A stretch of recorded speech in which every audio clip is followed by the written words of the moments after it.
I hate sanding, don't you?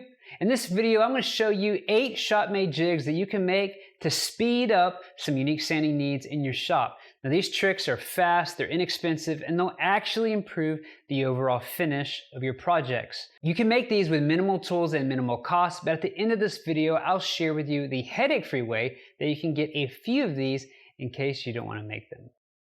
All of these tricks involve this giant sticker, the 3M 775L Cubitron 2 sandpaper.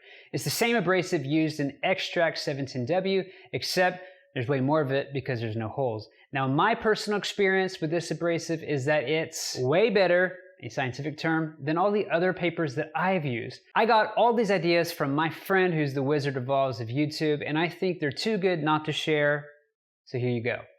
Can you hear the sirens? This tip is so hot, the cops are coming.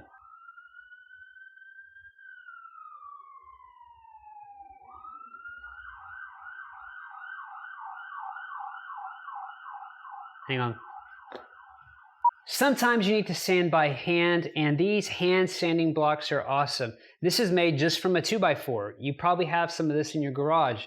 You just cut it to about 5 inches. A little bit under if you're using the 5-inch sandpaper. You can get this 5 or 6 millimeter craft foam from Amazon, Hobby Lobby, Michaels for about $1 or $2 a sheet. You cut it to size. You can use some fast cap speed tape to attach them. If you spray some lacquer on here, it'll actually help the sandpaper stick better. You peel the adhesive back off of this, and here you have a hand sanding block. Now, this is cool, but I thought it'd be cool to make it a little better. So here's some scrap walnut I took. On my disc sander, I curved about a 20 to 30 degree bevel. I thought black would look better with the walnut, so I got some black foam, and would you look at that? Since I have a laser, I engraved the grit. What I like about these is they fit your hand perfectly. This is okay, but I found that this one is a little bit more comfortable. So if you've got a 2x4, you can totally do this, or you can really get creative with it. This is awesome. Now, if you get some of that craft foam, here's what you can also do. Make half circles like this, and then fold the paper onto itself. I made one out of 220, 120, and 80 grit. And what I love about these is they're actually pretty firm, but they flex just slightly. I have a product that I used to sell on Etsy. It was for a military cutlass display. I made it for my brother-in-law. I put it on Etsy, and I've sold a lot of them, and they're kind of a pain to make. I eventually stopped selling them because it takes about 45 minutes for me to sand these by hand, and I would always hit my knuckles, hit my hands, and they just weren't enjoyable. Well, I had one more order to fulfill last week, and I used this for the first time, and oh my goodness. Instead of 45 minutes, it took 5 minutes to do both, and the finish was perfect. They turned out to be the best set I have ever made in the last year, and now I'm rethinking whether I should list them again. These are super cheap to make. Give it a shot. If you have a cast iron table saw or even a jointer, if you want to, you can take the 6-inch versions of these and you can stick them onto your surface like that. And now you have a lapping surface for like the sole of a plane, things like that. What I love about this is the table saw is not moving, the jointer is not moving. You can easily flatten your plane if you need to, and then peel these off. Now, if you don't have a solid table saw or a jointer or something like that to use, you're in luck, because you can go to the home center and just get a tile. I went to Home Depot. I found the thickest, heaviest, and flattest tile I could find. This one turned out to be $1.50, but I found there was a chip in it. So I ended up paying 79 cents for this. What's great about this, you can stick the sandpaper on this, and you can just stick this on your workbench, on your kitchen table. If you really want, you can put an anti-slip mat underneath it, and you can flatten small parts, sand small parts, or even if you were crazy, get a longer tile, put 2 of these next to each other, and you could attempt to do a hand plane flattening on that. This next jig is super easy because we all have scraps like this in our shop. I don't even know what the dimensions are, so don't ask, but I basically made a sanding file. Now you can do 2 different things. You can put, like say 120 on one side, 220 on the other, or you can put the same grit on both sides. But what I did on this one is On one side, I left the grits off, and that creates what's called a safe edge. That means I could sand up against something while not sanding on the 90-degree surface next to it. But say I wanted to sand that 90-degree surface, put sandpaper on the other. This is perfect to create with offcuts. I made a slightly bigger version after seeing a video by Jody from Inspire Woodcraft. I noticed that he did something very similar where he needed to get into a 90-degree corner, and I just made this using offcuts of another piece of sandpaper. We all have scraps like this. This is super easy, super fun, and you can either create them with a safe edge with no sandpaper on the side, or put sandpaper on all the corners here to sneak up on a good fit. This is perfect if you have a tenon that you need to clean up on. Now, one quick note, don't try to fold the paper over. You're not gonna get a good seam. Cut it. And if you're gonna cut, don't be like me and use your nice marking knife. Use a cheap utility knife. If you cut on the back side of the paper, you won't do as much damage to your blade, but cut with the paper facing down.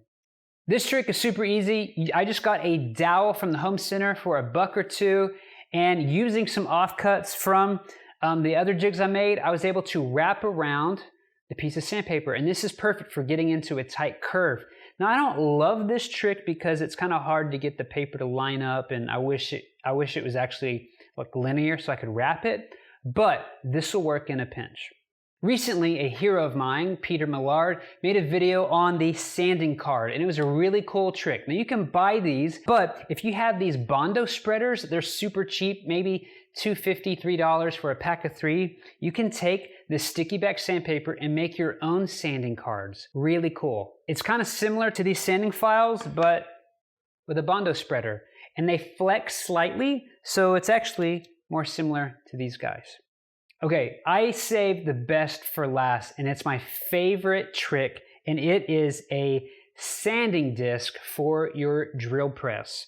I cut out a 6-inch disc on my laser, and if you say, Drew, I don't have a laser, that's fine. I did it again on my cheap bandsaw from Harbor Freight, and then I went to my cheap disc sander from Harbor Freight, and I cleaned it up. I drilled a 1/4-inch hole here. I got this mandrel. You stick a piece of this on each side, take a mandrel that you can chuck up in your drill press, and now you've got a custom disc sander attachment. On this one, I put 220 on the top, and I put 120 on the bottom, and I even made a version out of acrylic that might be a little bit more durable, I don't know, but this one's pretty cool. Now, the cool thing about this is you can do 2 things. First, you can sharpen your chisels or touch them up. Now, I'm not a tool snob, so just to get ahead of all of the tool snob comments of people who, love their chisels, I realize this is not the best solution. But for most people who work in their garage who can't afford expensive chisels or an expensive chisel sharpening system, this will work. I don't know if you can do a knife. I've never sharpened a knife, but if you know how to sharpen knives, let me know if this would work for sharpening a knife.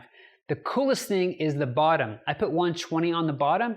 If you lower your drill press down to your bed and you make this little jig that will hold some thin stock, you can actually dimension thin stock by running it through the bottom of this disc sander. Now, if you tried to dimension thin stock in a planer, it would destroy it.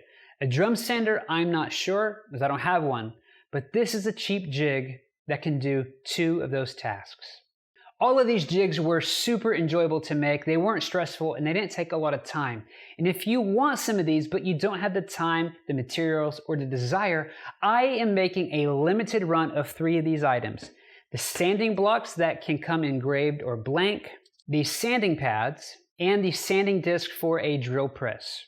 I'm not set up to get into the manufacturer game currently, so I'm going to take pre-orders for the next 30 days, and whatever orders come in, I'll just set aside a few days and batch produce all these and mail them out to you. I'll be in communication. So if you're interested in any of these jigs and you want to support the channel or get some of these without making them, go to my brand new website, wittworks.shop, and put your pre-orders in now. I think we'll just call that the end of the video.